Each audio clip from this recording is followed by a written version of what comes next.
እግዚአብሔር ሆይ ምሕረትህን ስጠን፣ እግዚአብሔር ሆይ ራራልን፣ እዘንልን እባክህ። እኛ ለራሳችን እንኳን መሆን ያቃተን ፍጡሮች ነው። ለራሳችን እንኳን የማይረባንን የምናስብና የማይረባንን የምናደርግ ሰዎች ነው። የራሳችን ጠላትም ራሳችን ሆነን እያጠፋን ነው።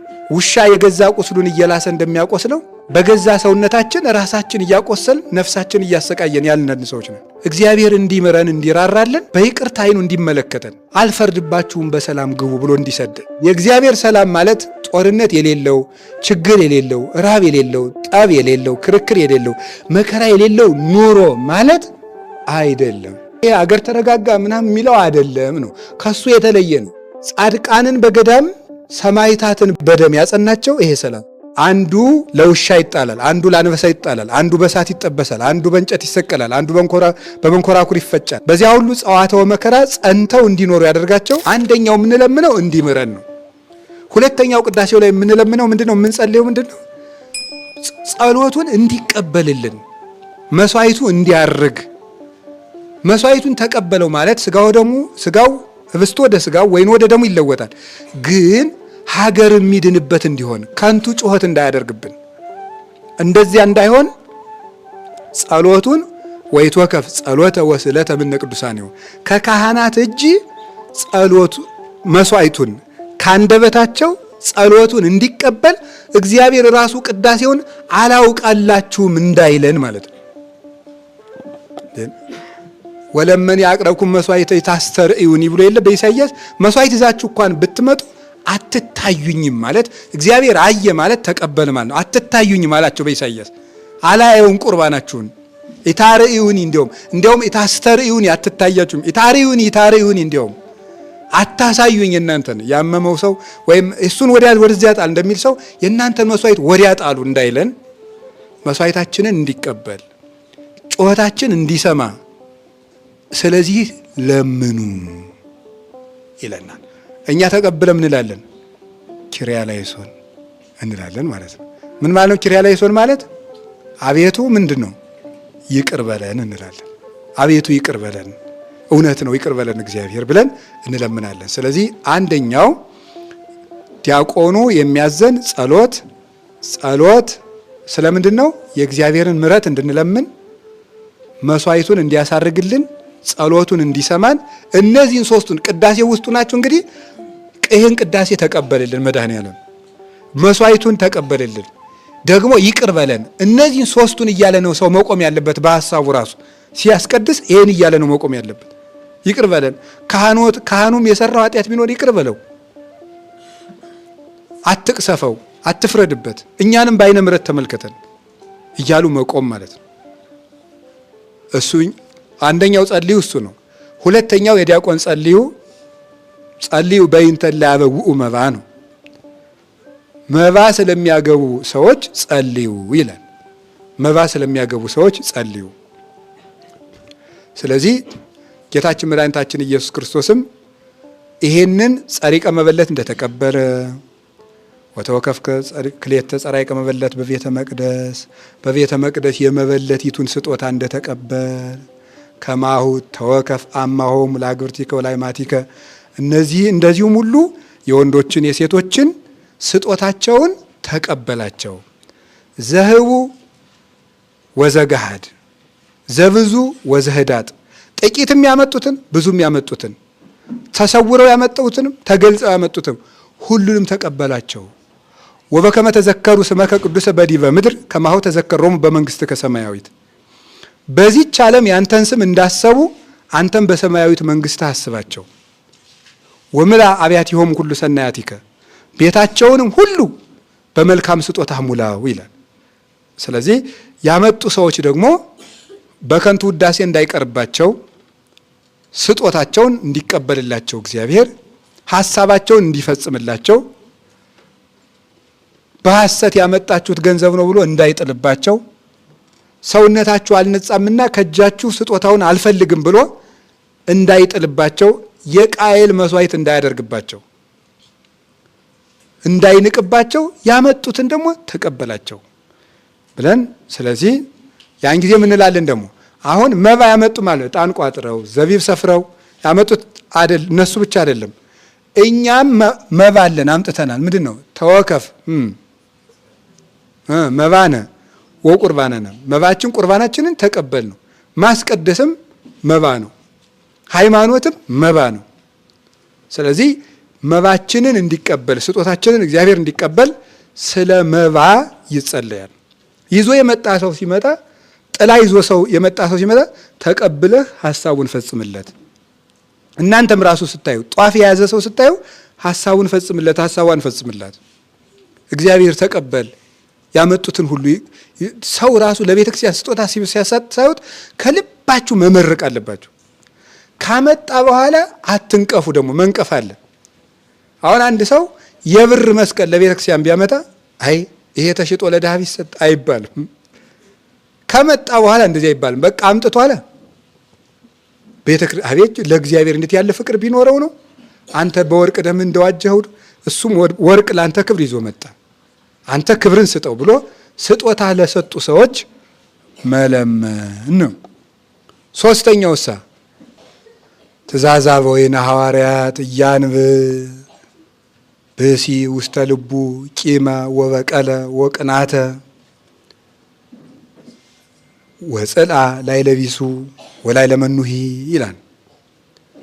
ይህ የአባቶቻችን የሐዋርያት ትእዛዝ ነው። ማንም በባልንጀራው ላይ ቂምንና ቅናትን በቀልን አያዝ ይላል። አንደኛው የዲያቆኑ ትእዛዝ ይሄ ነው። ማንም ሰው በባልንጀራው ላይ ምን አያዝ ነው ያለ? ቂምን በሉ እሺ፣ በቀልን እሺ፣ እናሳ ቅናትን እና ምንድን ያለ ጠብን። አራት እነዚህ እዚህ ቅዳሴ ውስጥ ያለ ሰው እነዚህን አራት ነገር አያዝ አያዝ አያዝ አያዝ አያዝ ብሎ አዟል። ዲያቆን ብሏቸዋል። ዛሬ እኔ ዲያቆን ነኝ። ስለዚህ እነዚህን አራት ነገር አስወግዱ። የመጀመሪያው ምንድን ነው? ቂም። ቂም ቂም ማለት ቂም የሚይዝ ሰው ግመል ነው እንጂ ክርስቲያን አይባልም። ግመል ስንት ዓመት ነው ቂም የምትይዘው? 7 ዓመት ቂም ትይዛለች። 7 ዓመት። አንድ ቀን የመታትን ጎድጓዳ ስፍራ ስታገኝ እንደው ልቡን ብላ ነው የምትጥለው። በ7 ዓመቱ እኮ ነው። ይገርማቸዋል እኮ አፍርጣ ትጥለዋለች አድብታ ማለት ነው። ቂመኛ ሰው ግመል ነው። ቂም አንዳንድ ጊዜ ደግሞ ምን የሚል ወግ አምጥቷል። አሁን የዚህ ዘመን ሰው አዘምኖት ኃጢአትን እያዘመን ነው አይደል? በደንብ ምን ይላል? እኔ እኮ ቂም አልያዝኩም፣ እኔ ቂም ምናምን አልያዝኩም ያው እንላለን። እና ምንድነው ያዝከው ታዲያ? እኔ እኮ ቂም ይዤ ምናምን አይደለም። እና ምንድነው ሲባል ያው በቃ እንግዲህ አብረን መኖር ካቃተን ያው ራቅ ብለን እንቀጥል ነው እንጂ እኔ ቂም አልያዝኩም እንላለን። እሱ እኮ ነው ቂም ማለት። ቂም ማለት ምንድን ነው መሰላችሁ? ቂም ማለት መቀየም ማለት ነው። መቀየም ማለት ምንድን ነው? መቀየም ማለት የሰውየው ስም ሲነሳ የሚረብሸን ነገር ወይም ሴትም ከሆነች እንደዛው ስሙ ሲጠራ የዚያ ሰው የሆነ ነገር በሙሉ ባለበት መድረስ አለመፈለግ፣ ውስጣችን መንገሽገሽ፣ ሌላ ሰው እንኳን ሲያነሳው ውስጣችን ርር ማለት፣ እንደሱ ማለት ቂም ይባላል። በሄደበት አለመሄድ፣ በዋለበት አለመዋል፣ እሱ ምን ይባላል? ቂም ነው። ሰውየውን ስናስበው የማይሰማን ጥሩ ስሜት፣ እሱ ቂም ይባላል። እንዴት አድርገን ይልቀቀን ነው። እንዴት አድርገን እንዲለቀን 3 ነገር ማድረግ ብናደርግ ቂም ይለቀናል ብዬ አስባለሁ። አንደኛው የሚለቀን ምንድን ነው? ሰው ወዶ ኃጢአት አይሰራም በማለት እስኪ በሉ ሁላችሁ በሉ እንጂ ድገሙ። አሁን እዚህ ከእናንተ መካከል እስቲ ሲኦልን የሚወድ አለ? ያውጣ። እሺ የማይወድ አትወዳላችሁ ነው? አውጡ እንጂ የማይወድ ሲኦልን የማይወድ በጣም ጥሩ። እሺ ከእናንተ መካከል ኃጢአት ሰርቶ የማያውቅ እሺ ሰርቶ የሚያውቅ በጣም ጥሩ። ሲኦልን ካልወደዳችሁ ለምን ኃጢአት ትሰራላችሁ? ሰው ወዶ ኃጢአት አይሰራም በሉ እንጂ ምን ማለት ነው? እንግዲህ አቅቶት ደክሞት ሰይጣን መከራ ብልቶት እውቀት የሌለው ሆኖ ገና በቅድስና ያላደገ ሆኖ በአስተዳደግ ብዙ ነገር ተደርቶበት መጥቶ እንደዚህ ሰው ተፈታኝ ስለሆነ የሚፈተን ስጋ ስላለው ራስ ወዳድነት ስላለበት በዚህ ሁሉ ነው የሚያጠፋ ብላችሁ መገንዘብ ማለት እናንተ ሰው ወዶ ኃጢአት ይሰራል ማለት ምን ሰይጣን አሳስቶ ነው እንጂ ስጋው አሳስቶ ነው እንጂ አላውቅ ብሎ ነው እንጂ የመንፈስ ቅዱስ ጸጋ ባይረዳ ነው እንጂ ሲኦልን ወዶ ኃጢአት ይሰራል እንዴ? ሰማችሁ? ቅዱስ ዮሐንስ አፈወርቅ የሚለው ወንድምህን ደንቆሮ ብሎ ከሰደበህ ይላል በደንብ አድርገህ ዘንለት ይላል። በደንብ አድርገህ ዘንለት። ምክንያቱም ወንድሙ ደንቆሮ ያለ ሰው የት ይገባል ብሏል ጌታ? ገሃነም ሊገባ ነው። ስለዚህ ወንድም ገሃነም የሚገባበትን ስራ ሰራ ብለህ እዘንለት። አዎ ደግሞ የሌለብህን ነገር ከሰደበ ደግሞ ስቀህበት ሂድ። ለምሳሌ ይላል አንድ ሀብታም አለ እና ድሃው መጥቶ አንተ እኮ ድሃ ነህ ቢለው ኧረ ብሎ ስቆበት ይሄዳል ማለት ነው። ምክንያቱም ሀብቱ እንዳለ ያውቃልና ራሱ። ድሃ መጥቶ ሀብታሙን አንተ እኮ ሙልጭ ያልክ ድሃ ነህ ቢለው ኧረ ተው እሱን እናየዋለን ብሎ ስቆ ነው የሚሄደው። ስለዚህ የሌለብህን ነገር ቢሰድብህ አትቀየመው። ያለብህን ነገር ከሰደበ ደግሞ ዘንለት። ወንድሙን የሰደበ በገሃነም ይፈረድበታል ተብሏልና ያለብህንና ማስተካከል ያለብህን ነገር ከሰደበ ደግሞ ሂድና አስተካክል ይላል። ስለዚህ ቅዱስ ዮሐንስ አፈወርቅ 3 መፍትሄ ነው የሰጠን። ደንቆሮ ጨርቅ ለባሽ ድሃ ብሎ ከሰደበህ እዘንለት። ያለብህን ነገር ከሰደበህ ደግሞ አስተካክል። ያለህን ነገር እንደሌለ አድርጎ ደግሞ ከሰደበህ ስቀህ እለፍ ብሎን 3 መፍትሄ ሰጥቶናል። ክርስቶስን አስብ ብሎ ሰጥቶ እና አንደኛው የሰውየውን ድካም ማሰብ ነው። ሁለተኛው ይቅር ባይ እንድንሆን ምን ማድረግ አለብን? እኛ ራሳችን ኃጢአተኛ እንደሆንን ማሰብ ነው። እኛ ራሳችን ኃጢአተኛ እንደሆንን ማሰብ ነው። ያንን ወንድማችንን የነቀፍንበትን ነገር እኛ በሌላ ቀን ስለሰራ ነው ማለት ነው። አሁንም ራሱ ኃጢአተኛ ስለሆንን ማለት ነው። እንዲህ አሁን ላም የሰረቀ ሰው በሬ በሰረቀ ሰው አይስቅም። ሁለቱም ምኖች ናቸው? አቤት ሌቦች ናቸው። የሰረቁት ነገር አይነት ነው የሚለያየው። ስለዚህ አንዳችን አንድ ኃጢአት አንዳችን ሌላ ኃጢአት ነው የሰራ ነው እንጂ ሁላችንም ኃጢአተኛ ነን። ይሄንን አስበን እኔስ ኃጢአተኛ አይደለሁ ብለን ይቅር ማለት እንችላለን። ሶስተኛው ይቅር ባይነትን የምናገኘው ምንድነው? እግዚአብሔር ይቅር እንዳለን በማሰብ ነው። እግዚአብሔር ይቅር እንዳለን በማሰብ ነው። ክርስቶስ ያደረገውን ፍቅር በማሰብ ነው። ለኛ ያደረገልንን የይቅርታ መንገድ በማሰብ እኛ ሰዎችን ይቅር ለማለት የምናወጣው ወጪ የለም። ክርስቶስ እኛን ለመታረቅ ግን ደም ከፍሏል። ስጋውን ቆርሷል፣ ደሙን አፍሷል፣ እርቃኑን ውሏል። ሰው በሰራው ኃጢአት እግዚአብሔር ከሰው ጋር ለመታረቅ እሱ እርቃኑን መጣ። ሰው ኃጢአት ሰርቶ ቢራቆት ክርስቶስ እርቃኑን ውሎ ሰውን ታረቀ። ታዲያ ክርስቶስ በልቶ ለተራቆተ ሰው እርቃኑን ውሎ ይቅርታውን ከሰጠ እኛ ምንም ለማናወጣበት ይቅርታ እንዴት እንታጀራለን? ስለዚህ ለዚህ ደግሞ የሚከፈለን ዋጋ የጸና ነው በእውነት ይቅር ባይ ልቡና ከሌለን። ስለዚህ የመጀመሪያው ማንም ሰው በልቡናው ምን አያዝ ነው ያለው? ቂምን አያዝ። ከዛ ምንድን ነው? በቀል ደግሞ ያው ታውቁታላችሁ፣ የሆነ ሰው ላደረገብን ነገር ዋጋ ለመክፈል መዘጋጀት ነው። በቀል ማለት ብድራትን መመለስ ነው። የሰራዊት ጌታ እግዚአብሔር እንዲህ ይላል፣ በቀል የኔ ነው አይደል ያለው? በቀል የማን ነው ያለ? የኔ ነው። በቀል የእግዚአብሔር ነው። ፈጽሞ ሰዎችን ለመበቀል ማሰብ በሕይወታችን ዘመን ሁሉ ይቅር የማያስብለን ኃጢአት ነው። ምክንያቱም እግዚአብሔር እኛን አልተበቀለንምና። ቢበቀለና አሁን እስቲ እግዚአብሔር ያሳያችሁ። ማናችንስ አሁን እዚህ እንድንኖር የሚያደርግ እንኳን ቤተ ክርስቲያን ውስጥ የሚያስገባ ምድር ላይ መኖር ነበረብን እኛ? በፍጹም። ስለዚህ ለዚህ ነው ቅዱስ ዮሐንስ አፈወርቅ በቅዳሴው እወህድጉ የሀድግ ለክሙ እወስራዩ ይሰሪ ለክሙ፣ እናንተም ተው ይተውላችኋል፣ እናንተም ይቅር በሉ ይቅር ይላችኋል ያለን ለዚህ ነው። ስለዚህ ይቅር እንድንባል ይቅር ማለት ይጠበቅብናል። በቀል ማለት ብድራት መክፈል ነው። በቀል የሚያስብ ሰው የሚሰራው ኃጢአት ምንድን ነው? ሃይማኖትን እንደ መካድ ነው። ምክንያቱም ፍርድ የማን ነውና? የእግዚአብሔር። ስለዚህ የእግዚአብሔርን ስልጣን ነው የሚቀማው። ጣዖታትም እኮ የሚያደርጉት እንደዛ ነው። በቀል እግዚአብሔርን ትቶ እኔ ልፍረድ ማለት ነው። ቅናት አለ። ቅናት የኃጢአቶች ሁሉ እናታቸውም አክስታቸውም እህታቸውም ወንድማቸውም ማናት? ቅናት ናት። ጥሩ ቅናት አለ። በጸጋ ምክንያት እገሌ መጽሐፍ አንባቢ ነው፣ እኔም አነባለሁ። እገሌ ይጸልያል፣ እኔም እጸልያለሁ። እገሌ ይሰግዳል፣ እኔም እሰግዳለሁ። እገሌ እየተማረ ነው፣ እኔም እማራለሁ ብሎ የፍቅር ቅናት፣ የበጎ ቅናት፣ ሰዎች የሚያደርጉትን መልካም ነገር ለማድረግ መቅናት ሸጋ ቅናት ይባላል። ለእግዚአብሔር አምልኮ እንደ እሳት መቃጠል፣ የቤት ቅናት በላኝ እንዳለ ቅዱስ ዳዊት። ለእግዚአብሔር አምልኮ መቅናት፣ የእግዚአብሔር ስም ሲሰደብ መቅናት፣ ይሄ በጎ ቅናት ነው። ክፉ ቅናት ደግሞ ምን ይላል? ምን አይነት ቅናት ነው ክፉ ቅናት የሚባለው? ክፉ ቅናት የሚባለው ይሄ ምቀኝነት ነው። ምቀኝነት፣ አንዳንዱን የማንደርስበትን መቅናት። ለምሳሌ አሁን ሴት በቄስ ብትቀናውን ጥሩ ነው?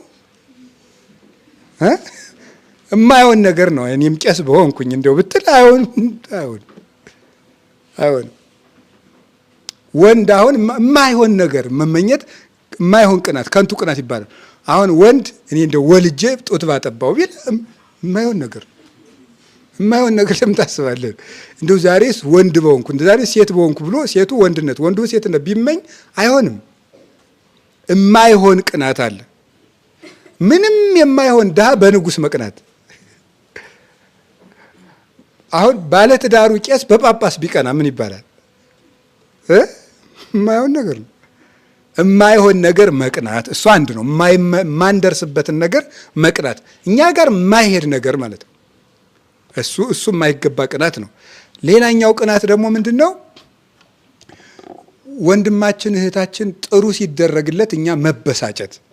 ለምሳሌ በጣም ቅናቱ ተሰውሮ ሊኖር ይችላል።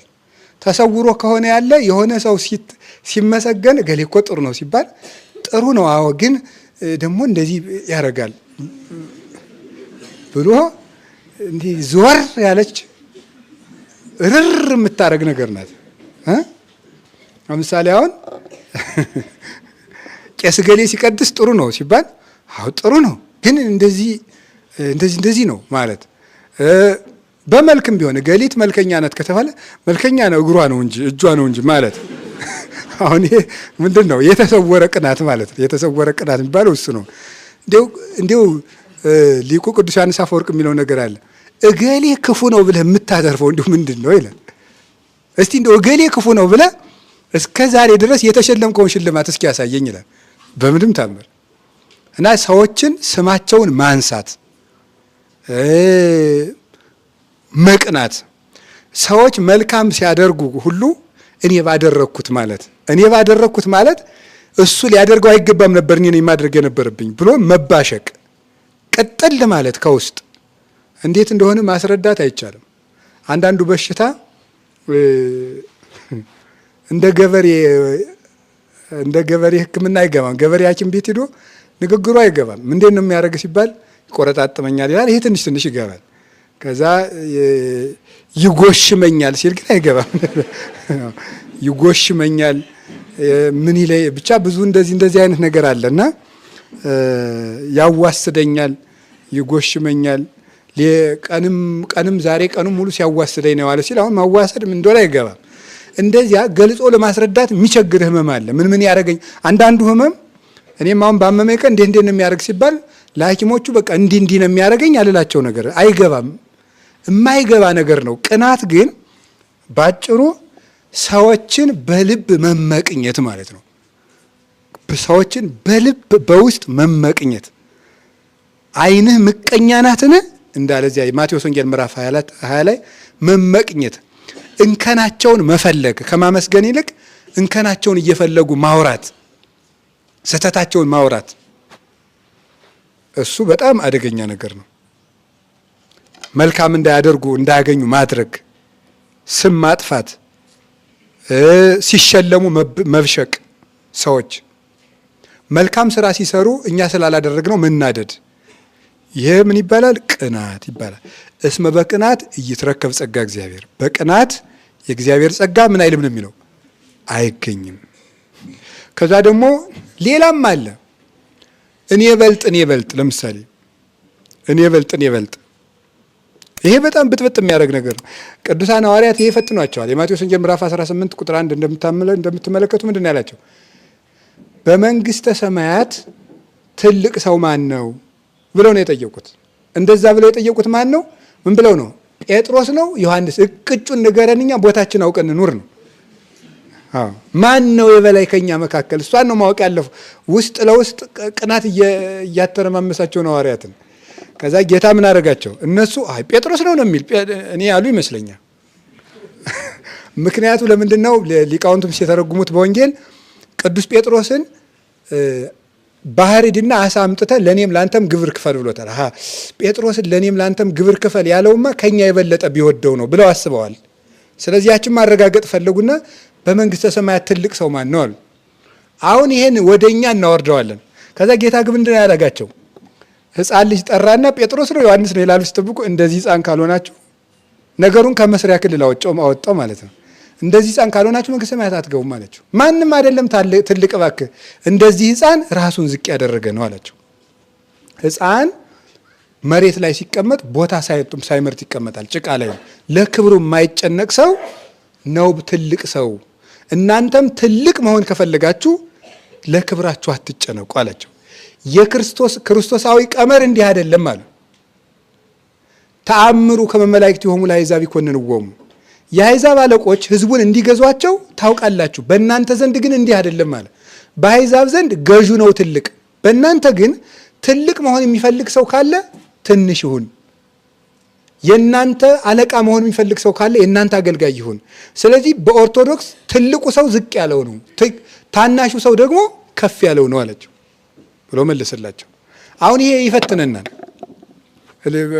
የክብር ውድድር አለ። በእኛም በደቀ መዛሙርት መካከል ይኖራል አለ እንጂ በደንብ አለ። ይኖራል ሳይሆን አለ። በመነኮሳት መካከል አለ። ይፈትናል። አሁን ለምሳሌ በመምህራን ከሆነ መምህሩ ማንን ነው የሚወድ የሚል ፈተና አለ። በእኛ ቤት የለም።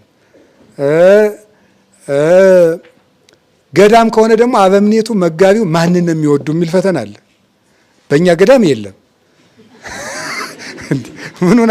ለምን ሳቃችሁ? አይታችኋል? ጉዳዩ ወደኛ ካልመጣ ስለማይገባን እኮ ነው የማወርደው። ወደኛ ጉዳዩ ወደኛ እንዲመጣ ስለፈለግኩ ነው። ሕፃናት ራሱ ማንን ነው የሚወድ? ማንን ነው እናትና አባት የሚወዱ ብለው ደግሞ የክብር መጨነቅ አለ። እንዲያውም ምን ይባላል እኮ ሕፃናት ተሰብስበው ከቤተሰብ መሀል ሲያወሩ አንድ ልጅ ሁልጊዜ ጎሽ የሚባል ከሆነ ሌሎች እየተሸማቀቁ ነው የሚሄዱት። ጎበዝ አንተ እኮ እንደው የአንድ ሺህ ባረገህ እንደው ካሉት እናት አባቱ ሌሎቹ እኛ አላስፈላጊ ነን የሚል ሳይኮሎጂ ዲቨሎፕ አድርገው እዚህ ውስጥ ፈጥረው ያድጋሉ። ኋላ ያለመፈለግ ስሜትን እዚያ ውስጥ ነው ገንብተውት የሚመጡ። የአንዱን ልጅ ብቻ ሁልጊዜ የምናበረታተው ከሆነ ሌሎቹ እኛ እንፈለግም ብለው አልፈለግም ያለ ሰው ደግሞ ቀናተኛ ይሆናል። ቀናተኛ ሰው ደግሞ ይሆናል ምቀኛ ይሆናል። ምቀኛ ከሆነ ነፍሰ ገዳይ ይሆናል። ሰው የቀናበትን ሰው ይመቀኘዋል። የተመቀኘውን ሰው ወይ ይገለዋል፣ ወይ ያሰድደዋል፣ ወይ ደግሞ ይደበድበዋል፣ ወይ ደግሞ ያ ቢያቅተው እንኳን ያማዋል። ሰው ሰብስቦ ያማዋል።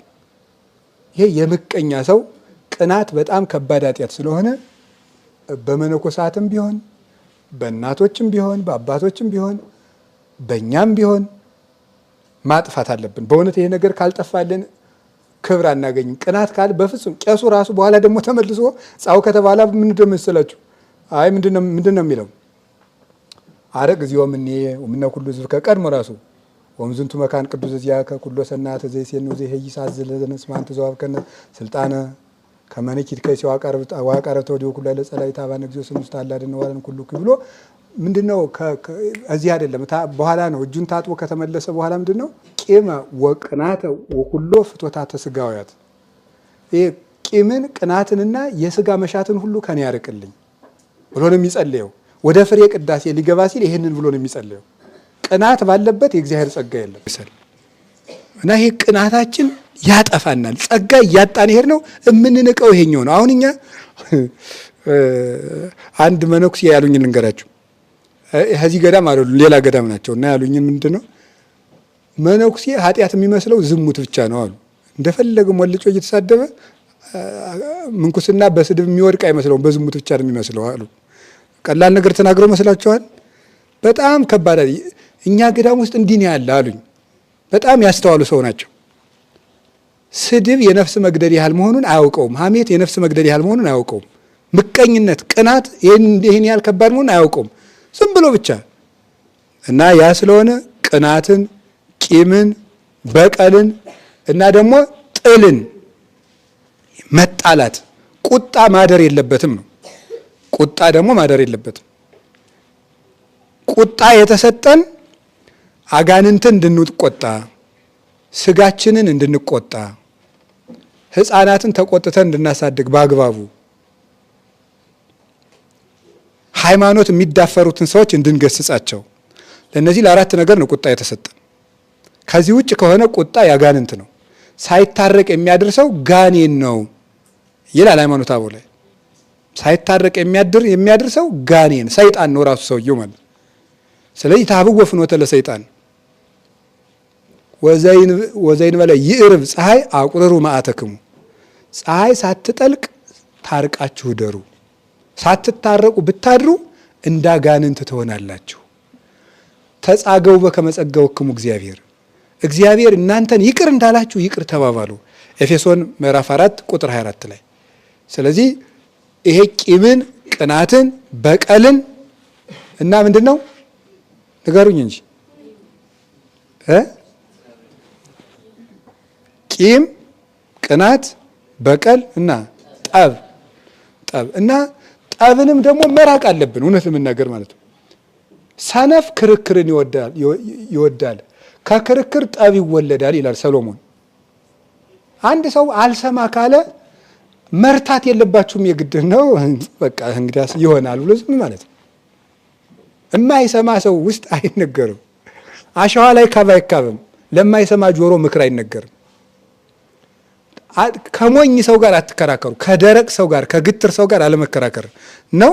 እኔ እንደዛ አልተረዳሁትም፣ ይሆናል እንግዲህ ሌላ ጊዜ እነጋገራለን ብሎ ማለፍ ማለት ነው። እንዴ መረዳት አለብህ። ምን ነገር አይገባም እንዴ ማለት የለብንም። ካልገባውስ በግድ ነው እንዴ? ስለዚህ ሰው ልቡን አጨልሞ ከመጣ በቃ አይቀበልም። ካልተቀበለ ተወው ዝም ማለት እና ክርክር የአእምሮ ያለው ሰው ብሏል ሰሎሞን ከክርክር ይርቃል። ለሰው ክብሩ ከክርክር መራቅ ነው ይላል። ለሰው ክብሩ ከክርክር መራቅ ነው። መከራከር ነው አይደለም ነው ምን አገባ ዝም ይሆናል እንግዲህ ብሎ ዝም ማለት ነው። ስለዚህ ከዚህ ከቁጣ መራቅ እንደው 10 ጊዜ እንደውም እንደ ጤፍ ጠላ ኩፍ ማለት ገለባ መሆን ዝም ብሎ ማኩረፍ እንደ ሳሙና አኮረፍኩ ይላል ሰውና እንደሱ ነው ያለ ነገር ተገቢ አይደለም ማለት ነው። ይሄ ነው ያለው። እንግዲህ ዲያቆኑ ኑራቸዋል። እንግዲህ ሰው ሁሉ ቂምን በሉ በቀልን፣ ቅናትን እና ጠብን በባልንጀራው ላይ ብቻ አይደለም ብሎ ምን አለ? በማንም ቢሆን አያዝ። በሌላ ሰው በዘመድህ በጓደኛ ብቻ አይደለም፣ በማንም ሰው ላይ ቢሆን ይሄንን አያዝ ብሏል። እግዚአብሔር ከዚህ ሁሉ ልባችንን ያንጻልን። ዝም ብሎ ብሏቸው ስለሚያልፍ እኮ ነው። ብሏቸው ያልፋል፣ እኛ ደግሞ አናረጋቸውም፣ አይገባንም ዝም። ከዛ በኋላ ዲያቆናቱም እንግዲህ ይህንን ስሙ ነው። እንደዛ ብለህ ሲያበቃ አደደም አንተም። ሌላኛው ምንድነው? ስግዱ ለእግዚአብሔር በፍርሃት በፍርሃቱ ናችሁ፣ በፈሪሃ እግዚአብሔር ናችሁ፣ ለእግዚአብሔር ስገዱ ብሏል። ለእግዚአብሔር ስገዱ። የምንሰግደው ለምንድን ነው? የምንሰግደው አንደኛ ስግደት አምልኮተ እግዚአብሔር ነው። እግዚአብሔርን የሃይማኖት መገለጫው ስግደት ነው። የታምልክ ባዕድ አምላከ ዘይንበሌ፣ ከኔ በቀር ሌላ አምላክ አታምልክ። ኢ በሰማይ በላይሉ ወይ በምድር በታይቱ፣ በሰማይም ቢሆን በምድርም ቢሆን ሌላ አምላክ አታምልክ። ወይ ትስግድ ሎሙ ለአማልክት ነኪራን፣ ለጣዖታትም አትስገድላቸው ብሏል። ስለዚህ መስገድ የሃይማኖት መገለጫ ነውና አምልኮተ እግዚአብሔር የምንሰግደው አምልኮ ማለት መገዛት ማለት ለእግዚአብሔር መገዛታችን ለመግለጥ ነው። ስግደት 4 ትርጉሞች ነው ያሉት። አንደኛው እግዚአብሔር ማምለክ ነው። ሁለተኛው ከአፈር አንስተህ የፈጠርከኝ አምላክ አንተ ነህ ነው። ሶስተኛው የምንሰግድበት ምክንያት ምንድን ነው? በኃጢአት ብሰነካከል በንስሐ የምታነሳኝ፣ ሙቼ ስፈርስ ስበሰብስ በትንሣኤ የምታነሳኝ አንተ ነህ ነው። አራተኛው ለኔ ብለህ ወደቅህ ተነሳ ሙተህ ተነሳ ብሎ የክርስቶስን ሃይማኖት መመስከር ነው። በዚህ ምክንያት ስግደት እንሰግዳለን። ስለዚህ ስንሰግድ ካፈር የፈጠርከኝ ጌታዬ፣ በኃጢአት ስወድቅ በንስሐ የምታነሳኝ ጌታዬ፣ ሙቼ ስፈርስ ስበሰብስ በትንሣኤ የምታነሳኝ ጌታዬ፣ ለኔ ብለህ ሙተህ የተነሳ ጌታዬ ብለን ነው የምንሰግደው ማለት ነው። ይህን ስናደርግ እግዚአብሔር በምሕረት ዓይኑ ይመለከተናል ማለት ነው። አረ ስግዱ ሲባል ቁጭ ቦለ ይብሉ ቁጭ ስገዱ ቋንቋው ምንድን አይሰማም እንዴ? ምንድን ነው የሚለው? ቁጭ በሉ የሚል የለም። ቁጭ በሉ የሚል በፍጹም የለም። ስገዱ ነው። ስለዚህ ቁጭ ማለት አይቻልም፣ መስገድ ነው። ትልቅ ሰው ቢሆን ሊቀ ማእምራን ቢሆን ሊቀ ቀዳህያን ቢሆን ሊቀ ሰራያን ቢሆን በቃ ሊቀ ምን ማንም ሊቀ ቢሆን ስገድ ከተባልክ ስገድ፣ ቁጭ በል የሚል የለም። ስገድ ነው። የፈለገ ትልቅ ሰው ቢሆን ጌታዬ ለእግዚአብሔር ባሪያው ነህ፣ ለእግዚአብሔር ባሪያ ነን ሁላችንም። ስለዚህ መስገድ ነው የሚያዋጣው፣ ስግደት ነው። እንዲያውም ዘመዶች እኛ ለእግዚአብሔር ስንንበረከክ እግዚአብሔር እኛን የሚጠሉንን ደግሞ ያንበረክካቸዋል። ዳዊት በሄደበት ሁሉ ጠላቶቹ በተከታተሉት ጊዜ ሁሉ ድል እየነሳ ከመከራ እየተሰወረ ይመለስ ነበር። ለምን ሲባል ለእግዚአብሔር ይንበረከክ ስለነበር። ለእግዚአብሔር የሚገዛ ሰው እሱ ደግሞ የሚያስጨንቁትን ይገዛለታል። ስለዚህ ለእግዚአብሔር የመገዛት ራስን ዝቅ የማድረግ የትህትናም ምሳሌ ነው። እንግዲህ ከዚህ በኋላ የሚመጣው ምንድነው? ጸልዩ በእንተ ወንጌል ነው። ዲያቆኑ የሚያዘን አንድ ትእዛዝ፣ ስለ ወንጌል ጸልዩ። በዚህ ጊዜ ዲያቆኑ ነቢያትን ወክሎ ነው የሚቆመው። መጀመሪያ ጸልዩ ሲል የመጀመሪያይቱ ጸልዩ ሲል አቡነ ዘበሰማያት መድገም ይገባል ለብቻ ሆኖ። የመጀመሪያይቱ ጸልዩ ሲል አቡነ ዘበሰማያት በራስ መድገም። የመጀመሪያይቱ ቅድም ያልኳትን ጸልዩ ሲል ጸልዩ በእንተ ለያበውኡ መባ ስለሚያገቡ ሰዎች ጸልዩ ሲል ግን አቡነ ዘበሰማያት አይባልም። መልሱ ምንድን ነው? ተወከፍ መባኦሙ ላሃው ወተወከፍ መባኦን ላሃት ወለነኒ ተወከፍ መባነ ወቁርባናና ብለን ይሄ ነው መልሱ። የዚህ ተመልሷል። ጸልዩ በእንተ ወንጌል ደግሞ ራሱን አቡነ ዘበሰማያት ሳይሆን የሚባለው ሌላ ጸሎት አለው። ይረሳየነ ድለዋነ የሚለው ነው። ለሰሚዐ ወንጌል ቅዱስ ጸልዩ በእንተ ወንጌል የሚለው ወንጌል ማለት ባጭሩ ወንጌል ማለት የጌታችን የኢየሱስ ክርስቶስ ሰው ሆኖ መወለዱ፣ ዓለምን አድኖ መነሳቱና ዳግመኛ መምጣቱ፣ እነዚህ ናቸው ወንጌል የሚባሉት። ወንጌል የሚባለው ይሄ ነው። የግሪክ ቃል ነው። ወንጌል ማለት ብስራት ማለት ነው። ምስጢሩ ግን ወንጌል በተባለ ጊዜ ወንጌል የምንለው ጌታችን ኢየሱስ ክርስቶስ የመወለዱ ብስራት፣ እንደገና ደግሞ ዓለምን ሙቶ አድኖ የመነሳቱ ብስራት እና መልሶ የመምጣቱ ነገር፣ እነዚህ ወንጌል ይባላሉ። ብስራት ነው። ተወለደ ስንል አምላክ ሰው ሆኖ ለእኛ ቅርብ መሆኑ ደስታችን ነው። አስተምሮ ተጠምቆ ጾሞ ጸልዮ ይሄን ዓለም ዙሮ አስተምሮ ተሰቅሎ ሙቶ ሞትን በሞቱ ድል ማድረጉ ይሄ ለኛ ብስራታችን ነው። የክርስቶስ ትንሣኤ የእኛን ትንሣኤ ስለሚያበስር፣ ዳግመኛ መምጣቱ ለእኛ ደስታ ነው። እስቲ አሁን ደብረ ዘይት ሲመጣ ፍርሃት ነው የሚሰማችሁ? ደስታ ፍርሃት ነው የሚሰማው ሰው። ግን ደብረ ዘይት በመጣ ቁጥር ሰው ደስ ሊለው ነው የሚገባ። ምክንያቱም የምንፈራው ኃጢአተኞች ስለሆንን ነው። ግን ክርስቶስ መቼም ሳይመጣ ቢቆይ ይሻላል ማለት ጥሩ አይደለም። አትምጣብኝ ልንለው ነው ክርስቶስን። ናና እዚያው ማረኝ ነው የሚባለው። ናና ማረኝ ጌታ ሆይ ይባላል እንጂ ኧረ እንደው ባልመጣብን ልንለው ደግሞ ነውር ነው። መጥቶ ይማረን። አሜን አትሉም? ይምጣና ምን ይበለን? ይማረን። እናው መጥቶ እንደውም ይህን ዓለም ሙልጭ አድርጎ እንደው በገላገለን። እውነቴን ነው። ይቅር የሚለን ከሆነ በተለይ እንደው ሙላችን ጥርግርግ አድርጎ ባረፍ። እነዚህ ተጨቃጭቀን ስንሞት እንደው እንደ ልባችን እዚያ ብንኖር ጥሩ ነበረ። እና ደግሞ ክርስቶስን መንግስቱን እንዳንጣላ ጌታ ሆይ ና ነው የሚባለው እንጂ አትምጣ አይባልም። ስለዚህ መጥቶ እንዲምረን የክርስቶስ መምጫው ደስታ ነው። ሁልጊዜም የምጽአት ቀን ሲታሰብ በደስታ ነው። እስኪ አሁን አንዲት ሙሽራ ልታገባ ስትል ሙሽራው የሚመጣበት ጊዜ ሲደርስ ይከፋታል? ደስ ይላታል? ሙሽራ ወንድም ሆነ ሴት የሚዳርበት ቀን በደስታ ነው የሚጠብቀው። እኛም ሙሽራችን ክርስቶስ የሚመጣበት ቀን ስለሆነ በደስታ ነው የምንጠብቀው። ተዘጋጅተን ስላለን ሳይሆን ምሕረቱን ተማምነን ነው፣ ይቅርታውን ተማምነን ናን የምንለው። የማንም መቀለጃ ከምንሆን እንዲያውም እዚያው መጥቶ ቢወስደን ይሻል ነበር። እዚህ ቀኙም ግራውም መጥቶ ከላይ እስከታች ድረስ ከምንታወቅ ብድግ ብድግ አድርጎ ሁሉም ስፍራውን በያዘ አለን የሚለው ሁሉ ማን አለብኝ የሚለው እንዴ! ኧረ እንደው መድኃኒዓለምስ መጣ። እውነቴን ነው። እንዲያው ይምጣ። እኛ ና ብለነው አይመጣም እንጂ መጥቶ ሽክፍ ባረገን መድኃኒዓለም ይምጣ። እስቲ ይምጣ በሉ ሁላችሁም። አዎ እንዴ ይምጣልን እንጂ ደግሞ ቅር ልንል ነው? መጥቶ እሱ እንደሚያደርግ ያድርገን፣ በቸርነት አይኑ ይመልከተን። ስለዚህ ወንጌል ይሄ ነው። ወንጌል ደስታ ነው። ክርስቶስ ተወለደ፣ ደስታ ነው። ክርስቶስ ተሰቀለ፣ ለእኛ ደስታችን ነው። ለምን? ዲያብሎስን ቸንክሮልናል። ክርስቶስ ተነሳ፣ ደስታችን ነው። ክርስቶስ ይመጣል፣ ደስታችን ነው። አድሎ የሌለባት፣ አቶ ማግኘት ገብቶ መውጣት የሌለባት፣ የሞት ስጋት የሌለባት፣ ረሃብ የሌለባት፣ እቅድ የሌለባት፣ ኮሚቴ የሌለባት። እውነቴን እኮ ነው። ገብታችኋል?